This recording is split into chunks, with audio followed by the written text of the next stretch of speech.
Hello, my name's Anthony Ibbitson. I'm just here to show you a game I played October 2008 at Copperworks Chess Club in Leeds. My opponent was Rory Laing, or Ron Laing, I can't remember. His grade was 96, and at the time I was 94.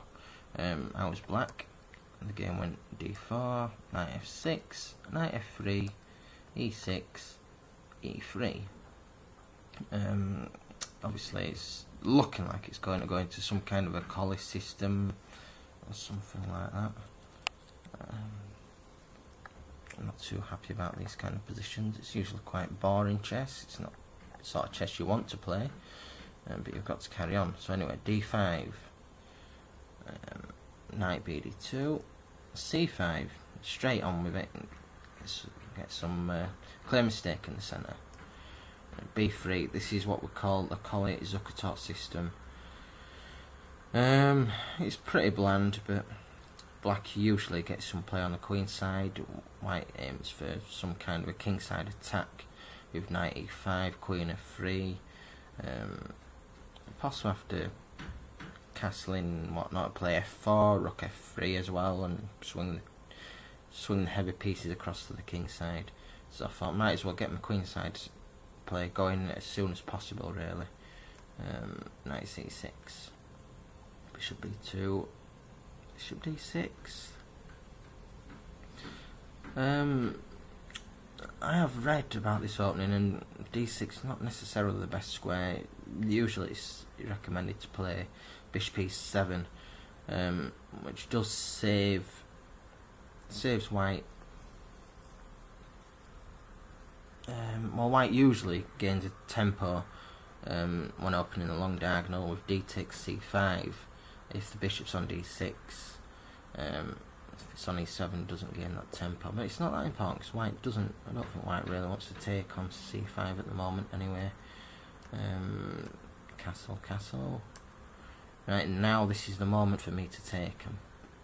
I'm quite happy about this. Opens up the c file. White's not complete with what he wants to do yet, so I think white's got a slight edge. Black's got a slight edge over white here. D takes on d4, queen c7, already building up on the c2 square. We're looking at a few tactics at this moment in time. You can see clearly that white's threat after rook e1 is to stick his knight on e5. Knight b4. This is the move.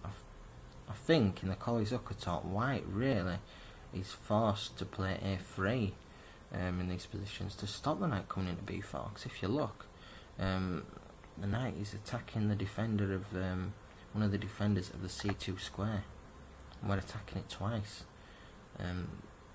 It's not looking good.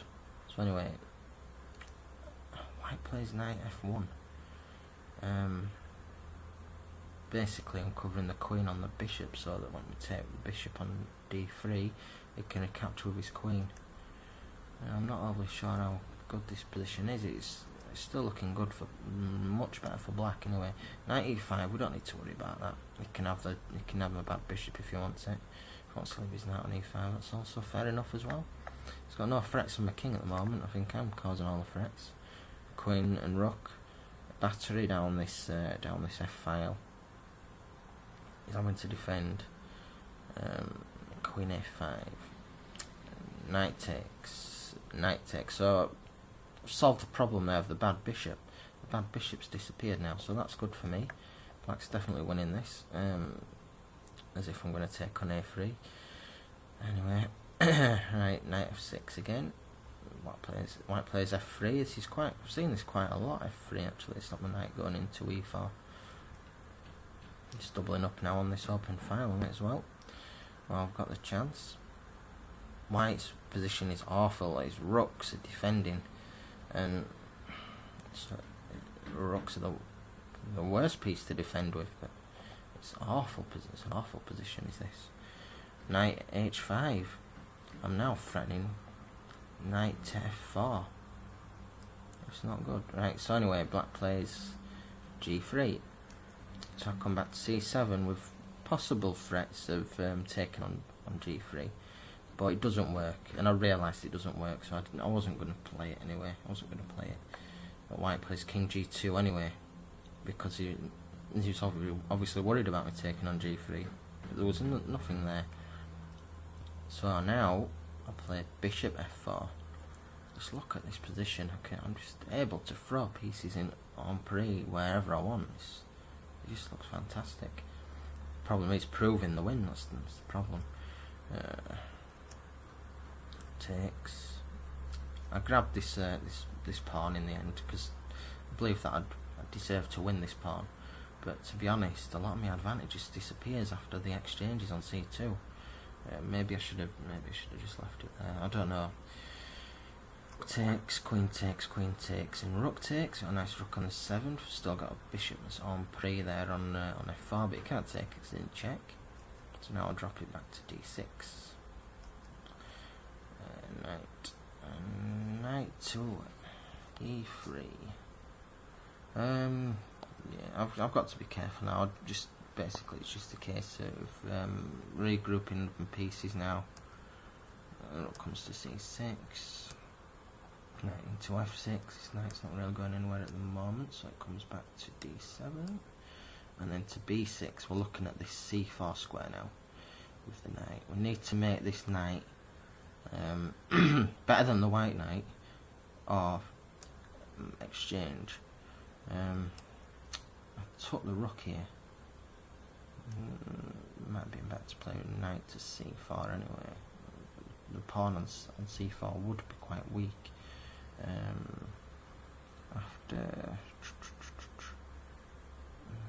c4 could be quite weak. I get white. Then buckle up, my friend. Fritz.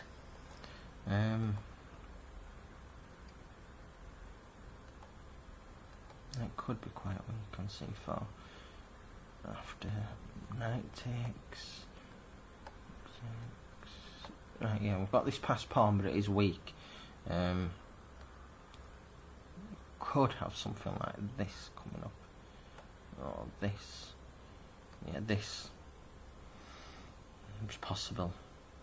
Where the pawn on c4 is quite weak. It's not drastic though. But anyway, the move that was actually played in the game, rook takes c1, was okay. Bishop takes. He's still a6. It's still better for black. Material up. I'm just aiming now to try and get some pawn play in the centre. I'm trying to stop all sorts of stuff like knight coming in first and all that kind of thing. So I've got it already. Now I've got this e5 push, which I think is quite strong. King comes in, e6. But by this stage, I offered a draw because we're playing in a pub and it was really loud. I just couldn't concentrate by this stage. Being a long game, I deserved to win it, but anyway, I offered him a draw and he bit my hand off basically. I was gutted about the result in the end. But that's the way it goes sometimes. Hope you enjoyed the game. Maybe you've got some comments on it and I'd like to pass on. More than welcome. Anyway, that's my game with Ron Laing of Copperworks in 2008. Thank you. Bye bye.